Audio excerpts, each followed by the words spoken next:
So much to get to beyond motive. Joining us to talk about it, psychotherapist Dr. Robi Ludwig, author of the book Till Death Do Us Part. What about that motive or the mindset behind it, Robi, that you're going to get back at your husband by killing your own daughters?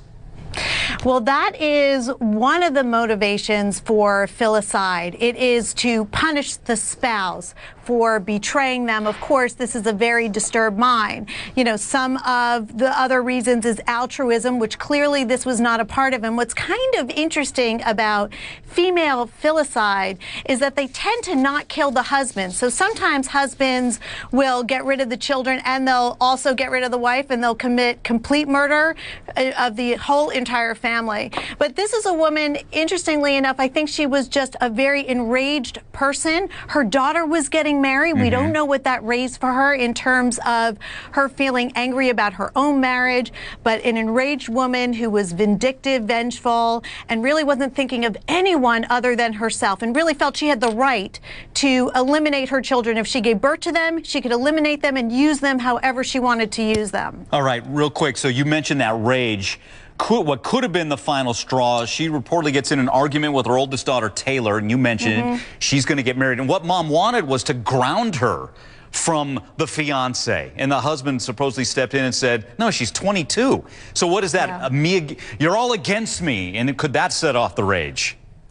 Absolutely. And also feeling abandoned. Her daughter was leaving her to start another life, a life of happily ever after that did not work out for this mother. And also the husband wanted to leave her. There was a problematic marriage where divorce was certainly impending or being discussed. So here's this woman who feels she has nothing. She has a daughter who's moving on. The other daughter will probably leave her. She has a husband who doesn't love her. Maybe she has a husband who loves the children more than her. So she's just feeling that these people who should love her and be loyal to her don't and are abandoning her, and so they deserve to be eliminated. Got it. I want to welcome in my colleague, Dr. Drew Pinsky. We watch Dr. Drew every night, 7 Eastern here on HLN. Dr. Drew, a lot of people wondering, what's the mental health history? Here's what we know. Sheriffs had been to the house several times, 3 suicide attempts. And from what we gather, Christy Sheets was treated at 3 separate facilities for a matter of what we gather is a few days.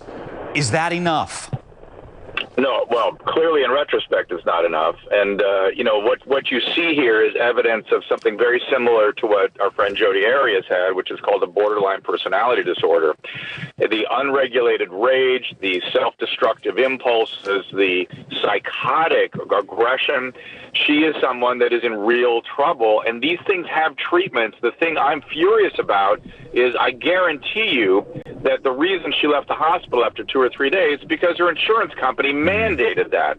I guarantee you that her physicians and her psychologists were frustrated beyond belief because you just can't get the resources, the long-term care that people like this need. And look at the consequences. It's catastrophic. Right. We're at a point now where healthcare providers don't practice medicine anymore. Insurance companies do. A woman like this, out after 2 days, yes, she's not going to kill herself, but she is not well by any means. Right. What does she need, Dr. Drew? I mean, a few days in a facility, not enough. What more needed to be done here?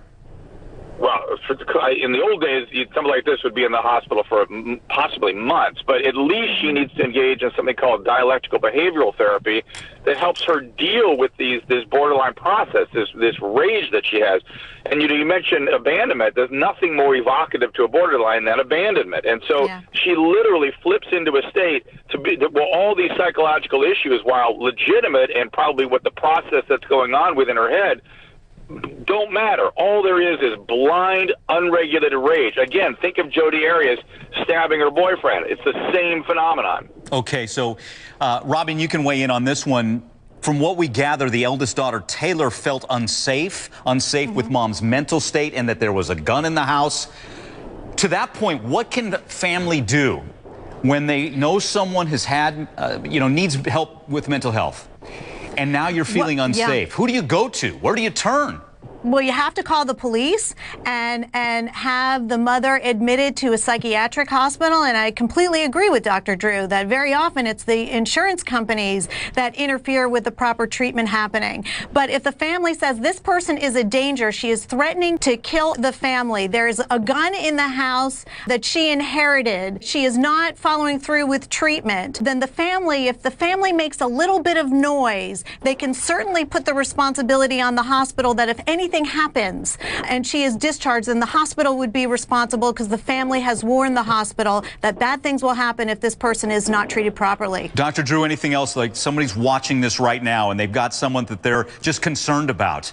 Where do you go to get help? I think that's exactly the point, is put the responsibility where it belongs. Let the family get on the phone, call the physician and say, here's what's happening. If you don't take responsibility and deal with this, I will hold you accountable. Tell the hospital you've discharged somebody home with firearms. I will hold you accountable. And then let your insurance company know that you are going to call the state. You're going to cry from every hilltop. And the tragic phenomenon is that's the only way things get done in our healthcare system anymore. Well, it sounds like you've got to be your own best advocate for yourself, your family, and for your loved one who may be having some trouble, for sure. Dr. Drew, always good seeing you. We watch Dr. Drew 7 Eastern right here on HLN. Robi Ludwig, good to get your thoughts as well on this topic that is equal parts disturbing and fascinating. Guys, thanks again so much.